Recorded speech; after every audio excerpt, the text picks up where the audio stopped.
Bayangin rumah ketua KPK digeledah karena kasus korupsi. Nggak malu gitu. Hebatnya nggak malu. Pertama kali harusnya. Emang rumah bapak pernah digeledah? Bapak kan cuma ditangkap doang.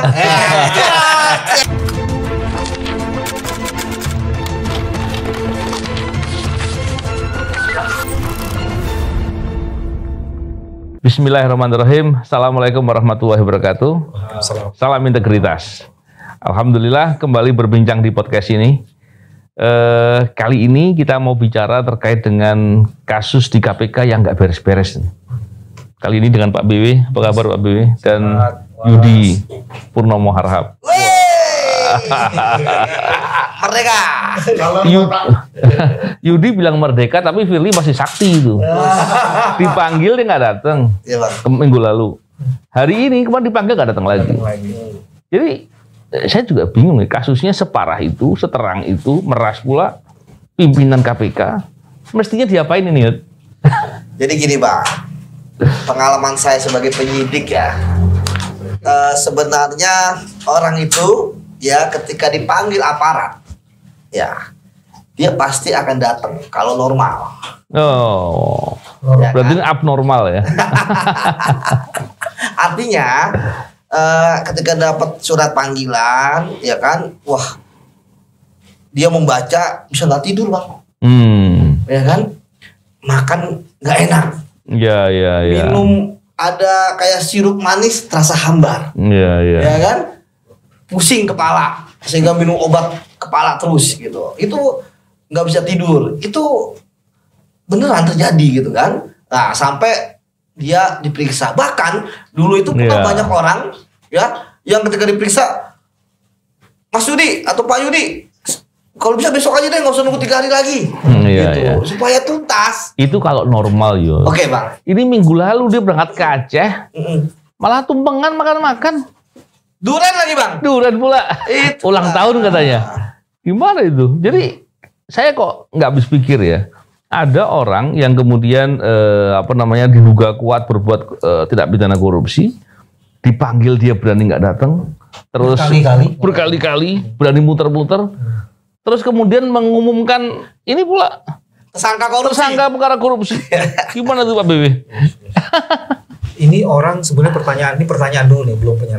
Ini orang sebenarnya punya nyali atau tidak punya nyali? Iya. Terus kedua, berbagai perilakunya ini sebenarnya bagian dari penegak hukum atau dia sedang membangun bargaining. Bisa juga kayak gitu tuh, Mas. Karena tiba-tiba tuh aneh. Kan ada tuh saya mengeluarkan surat kalau di media penangkapan Harun Masiku. Apa urusannya? Dan kenapa baru sekarang? Nah, setelah 3 tahun, setelah 3 tahun. Selama ini kemana aja gitu kan? Iya. Jadi itu kan ini sebenarnya dia sedang mengatakan gue kerja loh. Iya. Kayak gitu. Atau kalau bahasanya Yudi tuh pasti saya menduga gini, dia sedang memunculkan peristiwa penting. Karena dengan begitu Harun Masiku akan lari kemana lagi gitu. Iya. Jadi dia bukan ini Pak B, bukannya dia menunjukkan kinerja, tapi kayak jangan-jangan dia sedang bocorkan, memberitahu Harun Masiku. Sedang membocorkan Harun Masiku. Apalagi kan di tanda tangan bilangnya 2 minggu atau 3 minggu lalu kan? Kok 3 minggu lalu nggak ketangkep juga? Harusnya cepat ketangkep. Nah, namun dari semua perbincangan kini kan kesimpulannya, kenapa sih Firly nggak mau datang kan begitu? Padahal sebenarnya kalau kita bicara slogan KPK, berani jujur hebat. Iya. Kemudian kalau bersih kenapa takut? Ya kan? Nah dari sini saya melihat bahwa sebenarnya kan Firly sudah diperiksa sebelumnya. Nah dia sudah bisa mengukur apa pertanyaan-pertanyaan dan apa yang dipunya oleh penyidik. Iya. Kemudian penyidik melakukan penggeledahan terhadap rumahnya yang kediamannya di Bekasi itu, ya, dan juga di suatu rumah yang tiba-tiba membludak gitu ya, menggelegar ya. Kertanegara itu ya. Misteri Kertanegara, Pak. 46 ya. Betul. Apalagi dari KPK pun juga sudah banyak saksi yang dipanggil. Itu rumahnya di Kertanegara, rumahnya dia emang. Nah, nggak tahu saya, Bang. Selama saya menjadi pegawai KPK, ya nggak pernah saya ke rumahnya Pak Firly, ya kan, apalagi ke tempat yang kayak menyewa kan, bukan rumahnya dia kan? Ya, Saya kalau saya gini Mbak Bewi, seandainya kita mau bandingkan dengan kasus Robin. Oke, salah satu Robin itu penyidik baru. Oke. Ya, penyidik baru. Saya juga nggak kenal waktu itu. Belum kenal, nggak tahu. Teman-teman nggak terlalu paham Robin itu yang mana. Iya. Dia bisa kemudian dapat uang itu sekitar 11 miliar. Bayangkan. Selevel penyidik baru.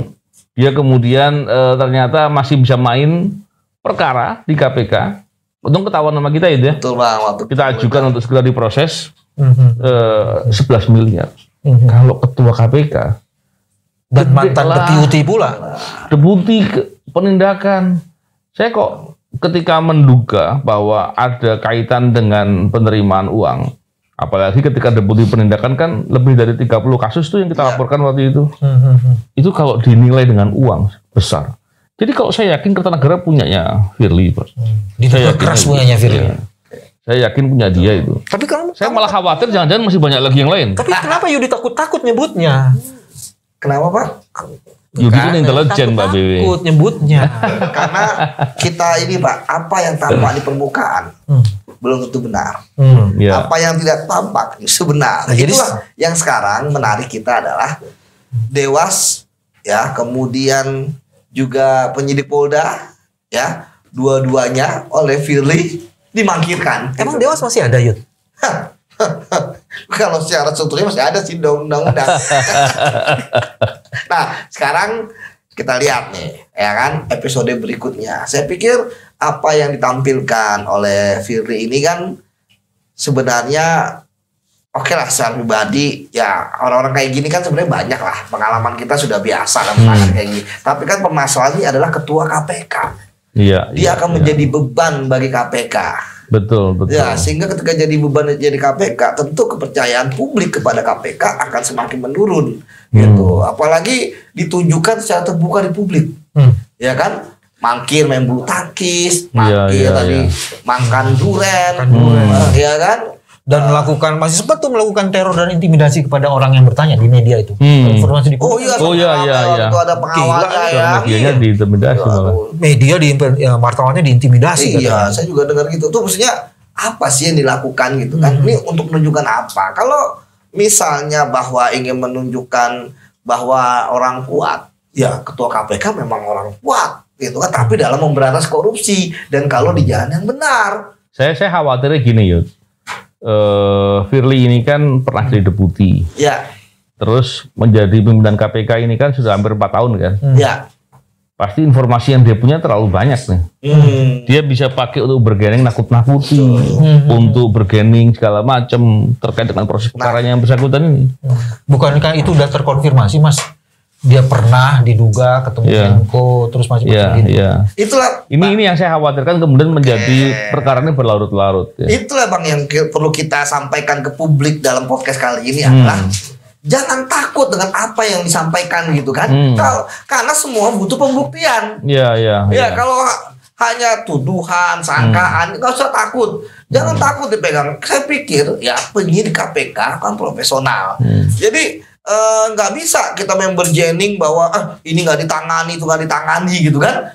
Pasti nggak akan bisa. Ya sama kayak misalnya dulu kita di KPK. Ketika ada orang nggak berintegritas bekerja di KPK, ya kan, dia pasti akan keluar dengan sendirinya. Betul. Gitu. Sama kayak ini, apa namanya, dikatakan misalnya, ada kasus ini nggak ditangani, tuh nggak akan bisa. Kita lihat misalnya kasus-kasus yang ramai dan sebagainya, pasti ujungnya ada. Mau dilambat-lambatin, ya kan, mau di mau direkayasa nggak bisa, tetap naik itu kasusnya. Kalau memang ada kasus, kalau nggak ada, mau disuruh cepet pun ya nggak bakal bisa gitu kan. Dan itu terkonfirmasi dalam kasusnya Wamen ya. Iya kan? Katanya ditunda. Wamen mana nih, Pak? Wamen mana nih? Oh, Wamenkumham. Masih bukan. Ya, Bapak nggak boleh begitu. Itu kan gurumu, bukan seperti itu. Iya. Itu katanya begitu, ya kan? Katanya ada yang ditunda-tunda, akhirnya kan nggak bisa. Di KPK tuh nggak bisa kayak begitu. Iya, menarik. Kan kalau lihat beberapa proses ini, Firly berkelit-kelit terus nih. Kan dibikin seolah-olah dia sedang bekerja. Seolah-olah dia sedang ada tugas. Betul. Ya kan, seolah-olah ada hal yang nggak bisa ditinggalkan sebagai pimpinan KPK. Ini yang nggak masuk di akal saya gitu. Betul. Logikanya kalau dia diduga berbuat kejahatan, apalagi kejahatan tidak pidana korupsi, terus disuruh bekerja dalam rangka memberantas korupsi, kebalik-balik ini Pak B.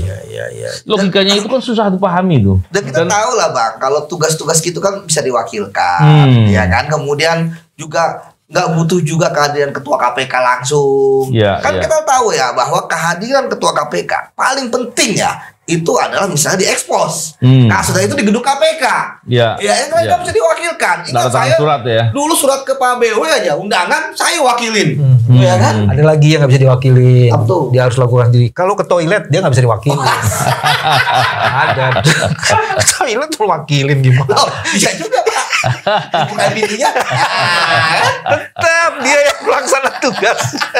Gak bisa ditanya-tanyain.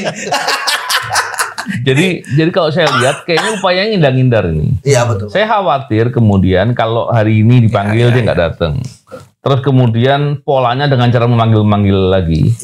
Saya yakin ya besok atau lusa dia bikin kegiatan ke luar negeri. Dia bikin kegiatan ke luar negeri, terus kemudian seolah-olah ada kunjungan kerja atau kegiatan apa. Belum dicekal dia Mas. Kan kalau nggak salah kan pencekalan di Polri baru setelah TSK Pak. Dan saya nggak ngerti itu polanya gimana. Tapi belum juga disampaikan ke publik lah. Dicekal juga belum disampaikan ke publik lah. Artinya asumsi kita ya, karena belum disampaikan ya berarti belum dicekal. Belum disampaikan ke publik bukan berarti belum disampaikan kepada yang bersangkutan. Kan setidaknya kalau dicekal itu kan dia kan tahu dicekal. Sekarang kan begitu polanya Pak. Gitu. Paspornya ditarik ya kalau dicekal ya. Kalau dicekal itu langsung ditarik sama pihak imigrasi. Saya khawatir kalau kemudian pengumumannya seandainya nih ternyata buktinya cukup, terus perlu segera ditetapkan tersangka seandainya. Posisi dia lagi di luar negeri, diumumkan nggak pulang nanti malah, atau malah berputar-putar dia untuk menghindar. Tapi yang saya lihat sekarang tuh Mas, dia mangkir kemana-mana dengan mengatakan ada urgensi dan macam-macam, tapi kemudian dia melakukan serangan-serangan tuh dalam dia mempersoalkan posisi Kapolda. Ada beberapa kasus tuh yang mencoba dihubung-hubungkan bahwa itu dilakukan oleh Kapolda. Itu kan kayak gitu kan. Pak. Yang bikin persepsi ya. Kayak orang tenggelam, ya kan? Dicari pelampung. Apa aja yang ada di ini cari pelampung gitu kan. Tarik semua ya. Iya, tarik semua. Tapi apakah itu berpengaruh? Ya saya pikir seturban-seturban kayak gitu ya. Ya nggak ngaruh lah, gitu kan. Kecuali dia mampu membuktikan kepada masyarakat. Ya kan, kalau cuma omongan gitu-gitu lah, semua juga bisa gitu kan. Jadi sekarang ya sama kayak tadi gitu. Apakah omongan gitu berpengaruh? Saya pikir enggak lah, enggak apple to apple dengan apa yang sudah dilakukan oleh Polda Metro. Saksinya udah 80-an loh. Ya kan? 80 saksinya. Tadi saya baca kurang lebih 80 gitu kan saksinya. Kemudian ahlinya juga. Kemudian apalagi rumah di tunggu. Itu banyak lah. Itu saksi begitu banyak karena buktinya nggak ada. Bagaimana sehingga saksinya banyak-banyak? Saksi kan alat bukti Pak. Iya, tapi kan banyak banget kan nggak perlu sampai 80. Artinya perbuatannya banyak Pak BW. Perbuatannya banyak. Kalau perbuatannya banyak, saksinya juga banyak. Saya pikir karena nggak bisa membuktikan sehingga perlu saksi yang banyak. Baru berapa tahun meninggalkan KPK udah lupa waktu SD. Ingat loh kampus kita sampai 200 saksi loh. Bayangin loh. Wah gawat ini. Karena itu kan kasusnya besar. Ini Pak, kasusnya Firly itu nggak besar-besar amat kan sebenarnya. Nggak besar tapi high profile Pak. Ingat loh. Iya. Ketika korupsi dikatakan kejahatan luar biasa. Bener loh. Ketua KPK pun diduga terlibat. Korupsi Mas Novel bilangnya bukan besar bos. Saya menduganya banyak. Iya, artinya gini Pak. Ketika korupsi dikatakan sebagai kejahatan luar biasa, extraordinary. Bener loh, sampai ada loh. Bayangin rumah ketua KPK digeledah karena kasus korupsi. Nggak malu gitu. Hebatnya nggak malu. Pertama kali harusnya. Emang rumah bapak pernah digeledah? Bapak cuma ditangkap doang. Ya kan? Itu pun kriminalisasi ya. Bukan karena suatu perbuatan pidana. Apalagi habis ngantar anak sekolah kan? Iya, itu ngerjain. Beraninya kalau orang pakai sarung. Kalau nggak pakai sarung berarti keluarin cimande bapak kan. Dan gini, kalau bicara terkait dengan dugaan perbuatannya banyak nih Mbak Bibi. Apalagi sejak deputi pun sebetulnya sudah ada laporan-laporan. Artinya saya menduga setelah pimpinan pun masalahnya juga banyak. Jadi, peluangnya diusut tidak pidana pencucian uang seperti apa itu? Oke. Jadi kita mengharapkan jumlah saksi yang banyak, kuliah TPPU nih. Iya, jumlah saksi yang banyak itu mengkonfirmasi keluasan dan kedalaman kasus yang ada gitu kan. Ada apalagi kalau mau dikombinasi antara Tipikor dan TPPU. Mudah-mudahan seperti itu ya. Sehingga kemudian jelaslah rumah kantor negara itu rumah sewaan atau rumah hasil gratifikasi gitu kan. Karena bukti harus terancam. Iya. Karena buktinya terancam. Belum lagi rumah-rumah yang lain gitu kan. Saya menduga masih banyak, Pak. Saya menduga masih banyak. Apalagi ketika jabatan sebagai pimpinan KPK atau pejabat KPK itu dimanfaatkan untuk berbuat korupsi. Ini apa ya? Saya yakin kemudian uang yang diperoleh itu banyak. Bayangkan, rutan saja, uang yang dikumpulkan 6 miliar. Bayangkan, rutan. Kita masuk dulu Mas di penggeledahan itu Mas. Katanya waktu penggeledahan di Kartanegara, itu ada timnya Pak Firly cukup banyak. Ini informasi yang beredar kayak gitu. Benar apa enggak? Jadi kemudian kasihan itu yang menggeledah itu. Informasi itu apa? Ketika di rumah itu Pak yang banyak. Iya, di rumah. Ini bukan bocor halus, kita buka aja. Yud, lu jangan disembunyi-sembunyiin informasi itu. Saya nggak tahu apa-apa, Pak. Nggak tahu apa. Saya polos orangnya. Betul. Jadi selama ini yang kamu kemukakan tuh sebenarnya kamu nggak tahu apa-apa ya? Nggak tahu apa-apa. Oh iya. Itu. Jadi biar semua tahu sekarang bahwa di rumah itu kan permasalahan teknis lah. Kita lihat dari filosofis ya. Bahwa jadi filosofis kayak gini. Kembali ke tadi ya. Apa sih gunanya penyidikan sesuai dengan KUHAP? Menemukan tersangka. Ya, artinya ya mau dia datang, nggak datang, dia di perut bumi, ya kan?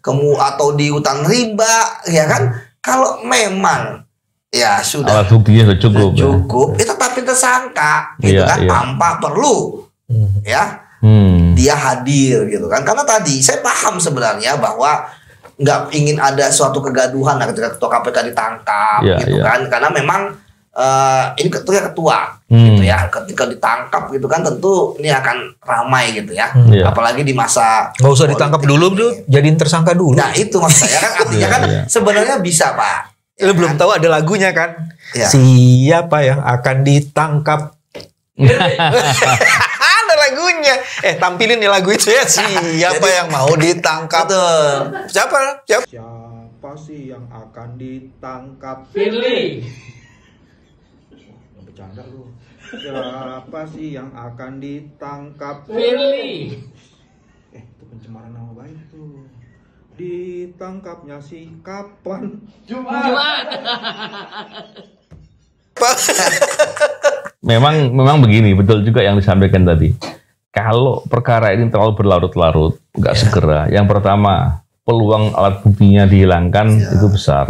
Betul. Yang kedua, kalau kita lihat, kalau memang betul perbuatannya terkonfirmasi, alat buktinya memadai, kalau tidak segera ditetapkan tersangka, yang bersangkutan masih memegang jabatan sebagai pimpinan KPK, bisa digunakan untuk menghalang-halangi penyidikan atau menyulitkan proses penyidikan ataupun berbuat lagi. Ini yang bahaya sebenarnya. Dalam konteks politik kemudian dia bisa melakukan shewar kepada pihak lain untuk melindungi kepentingannya. Ini kan tahun politik Mas. Pasti dia kemudian mencari-cari celah untuk political bargaining ini. Bang, kadang gini, orang kan melihat ini ketua KPK nih bisa berbuat apa aja misalnya kan.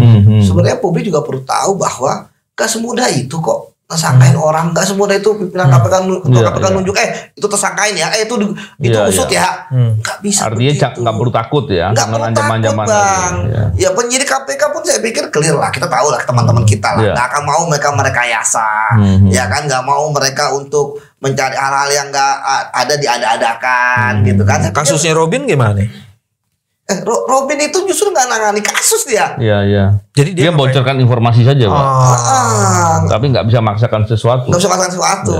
Ya itu ya orang yang ngasih suap dia yang menurut saya bodoh betul, ngapain ngasih gitu kan? Karena dia bukan penyidik itunya gitu. Nah kembali lagi ya bahwa saya paham bahwa tentu F akan istilahnya ini tadi ya, menyampaikan ke publik hal-hal yang tadi kayak tadi kan misalnya apa adanya laporan, kasus dan sebagainya yang tidak disampaikan gitu kan, ditahan dan sebagainya gitu ya. Tapi saya pikir ya kalau tempat informasi seperti itu ya nggak akan ngefek gitu kan. Karena bagi kita ya siapapun yang korupsi ya harus diberantas, sama kayak kemarin SCL ya kan, kita sepakat ya SCL tangkap gitu kan. Tetapi jangan sampai ada orang yang mengair di air keruh, menggunting dalam lipatan, ya kan, untuk dapat keuntungan bagi pribadi dia, ya kan, apalagi menggunakan sarana prasarana di KPK, jabatan di KPK untuk memeras, ya. Jangan sampai ada pemerasan di kasus pemerasan, kan gitu. Dan dia tercatat pernah dilaporkan kan, ada begitu banyak puluhan kan kasus-kasus yang banyak sekali di tangannya dia. Diduga kan kayak gitu. Itu ceritanya gimana sih Mas yang? Jadi 20 atau 30? 30-an mungkin. 30-an. Ya. Jadi memang waktu masa Firly ini menjadi deputi penindakan, itu para penyelidik dan penyidik itu banyak curiga. Karena ketika mengajukan surat-surat yang sifatnya penting seperti penyadapan, penggeledahan dan lain-lain, itu sebenarnya difoto, Pak. Oh, difoto, bukan di hold, difoto. Bukan, difoto. Ada beberapa yang kemudian informasi penting itu disimpan sama yang bersangkutan, dan itu terkonfirmasi setelah yang bersangkutan diganti. Pejabat penggantinya itu menemukan beberapa dokumen-dokumen yang dicari itu ada di laci-lacinya dia, di file-filenya dia. Jadi kelakuan seperti ini bukan tidak mungkin terjadi juga saat ini kan? Iya, iya. Bagaimana Saudara Yudi? Jadi kalau saya lihat begini sebetulnya Yud, memang Yudi bilang tadi betul. Untuk bisa memaksakan orang menjadi tersangka memang nggak mudah dia. Dia harus memaksa orang banyak kan. Tapi yang paling mungkin ditransaksikan adalah membocorkan. Dan membocorkan, setelah itu menakut-nakuti. Setelah dibocorkan, dia dapat uang dari itu. Nah, ini yang kemudian terjadi. Kalau tadi Pak Bibi bilang, setelah membocorkan, nakut-nakuti, itulah yang terjadi ke pemerasan kan. Dia polanya begitu, dibocorkan ini, kalau nggak kamu kena loh, dan seterusnya. Di SJL kira-kira modus yang mana itu Mas? Kalau di SJL dugaan saya, setelah dia bocorkan, dia sengaja hold dengan cara menyimpan dokumen-dokumen atau menyembunyikan, bisa jadi yang dia lakukan seperti itu. Nah, ini yang kemudian membuat beberapa waktu proses pelaporan dan penanganan kan nggak jalan-jalan tuh. Dan posisi tawarin jadi tinggi Mas, harga jadi tinggi tuh. Iya. Diduga seperti itu kan. Dan saya merasa penting begini, jangan sampai perkara ini kemudian yang pertama berlarut-larut terlalu lama. Ini menjadi menjadi KPK-nya yang rugi dan rusak. Kenapa? KPK digunakan untuk berlindung atau bersembunyi. Ini masalah serius. Yang kedua, hancur ya Mas ya? Iya, selain itu juga bisa jadi KPK-nya dimanfaatin buat macam-macam, Pak. Dan yang menarik sampai hari ini saya belum pernah mendengar pimpinan KPK atau pegawai KPK lainnya di sekitar dia yang mestinya tahu lah kalau ada dia berbuat macam-macam. Atau jangan-jangan ada juga yang kemudian membantu untuk menyimpan sesuatu segala macam. Saya khawatir orang-orang ini, saya belum pernah mendengar orang-orang ini melapor, Pak. Melapor. Atau kemudian baik melaporkan dalam proses penegakan hukum pidana ataupun melapor dalam kode etik, saya belum pernah mendengar. Nah, ini kan menjadi masalah yang serius ini, karena KPK adalah lembaga percontohan dalam berantas korupsi. Role model, Pak. Role model. Kalau itu nggak dilakukan, ini kan bahaya. Ini kita perlu konfirmasi sama ketua-ketua baik. Ketua baik sampai sekarang ini ya. Wadah pegawai. Yudi, Pak. Iya kan, kamu seumur hidup kan jadi ketua wadah pegawai. Dan satu lagi begini. Saya khawatir dalam proses penanganannya ini kemudian tidak disegerakan untuk ditangani juga dugaan tidak pidana pencucian uang. Jadi kita tidak hanya sekedar mendorong agar ini segera diusut, tidak hanya sekedar mendorong agar perkara-perkara lain yang diduga juga dilakukan oleh yang bersangkutan ini tidak dituntaskan, tapi kita juga mesti harus mendorong dan memastikan TPPU-nya mesti diusut juga agar tuntas perkaranya. Ya nggak, Yud? Betul Bang, kita sepakat bahwa kasus ini harus segera tuntas dan saya percaya bahwa Polda Metro Jaya ya, kita tahu bahwa dibantu juga oleh Barreskrim ya, kita tahu bahwa penyidik juga mantan di KPK gitu kan, punya pengalaman juga gitu kan, artinya ya tentu kan setiap kasus kan berbeda-beda Bang. Betul. Ya saya paham bahwa kasus ini kan tentu dari masyarakat menanti gitu kan ujungnya gitu kan. Sekarang lihat aja kan nggak ada yang bela Sep KPK atau Sep ketua KPK atau ada pegawai KPK demo gitu kan, atau bikin rantai manusia atau mendukung gitu kan ribuan orang, ingat kayak dulu ya kan. Nah sekarang kan masyarakat sadar bahwa ya inilah saatnya ya kan. kita kembali untuk mewujudkan komitmen kita memberantas korupsi gitu kan, untuk mengungkap. Dan saya pikir bahwa tentu dalam waktu yang tidak lama ya, tentu ya Polda Metro Jaya gitu kan akan menetapkan tersangka. Mengapa? Karena bagi saya ini ada strategi ya. Ketika misalnya saya lihat kok ahli sudah diperiksa, ya kan, kemudian saksi sudah banyak dan sebagainya. Saya pikir ini mungkin strategi ya, bahwa ketika nanti penetapan tersangka, karena memang ujungnya itu kan, itu langsung dilimpah, Bang. Oke, karena itu barangkali ya. Bukan berlarut-larut, tapi karena yang persiapannya itu betul-betul dikuatkan. Betul, karena buat apa netapin tersangka di tengah-tengah kalau ternyata belum rapi. Ya kan? Kalau dulu kan kita di KPK kan mungkin belum ada yang paham ya bagaimana kalau di KPK kan begitu penyidikan sudah ada tersangka. Nah, sehingga kita penyidikannya itu kan melaju ke depan gitu kan, karena tersangka udah ada. Ya kan?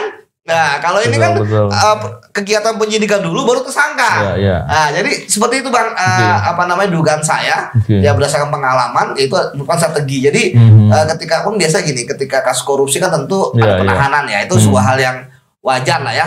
Jadi tetapin tersangka, ditahan, tidak berapa lama waktu kemudian dilimpah, kemudian biasanya mungkin ada petunjuk-petunjuk diselesaikan dalam waktu yang nggak lama, nah kemudian disidangkan. Sehingga supaya kan kita lihat nih komitmen dari Polri adalah ini transparan. Transparansi akuntabilitas penyidikan ada di persidangan. Disitulah dakwaan dibacakan, apa yang dilakukan, ya kan Bang? Bukti-bukti dibuka ya. Betul Bang. Jadi menurut saya itu Bang. Ya, menarik sekali. Dan itu menegakkan azas sederhana, cepat, biaya ringan. Ya.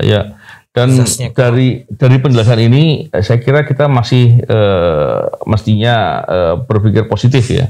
Dan kita masih yakin bahwa Polri akan bekerja dengan baik.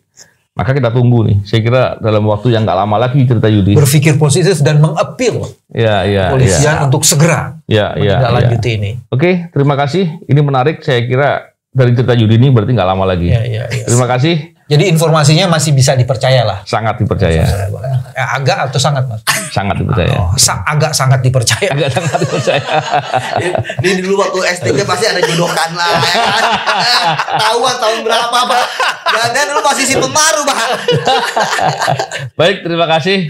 Saya kira itu nih diskusinya menarik. Semoga kemudian bisa di follow up dengan optimal ya, biar KPK-nya nggak dijadikan tempat untuk berlindung. Saya kira itu. Terima kasih. Salam integritas. Assalamualaikum warahmatullahi wabarakatuh.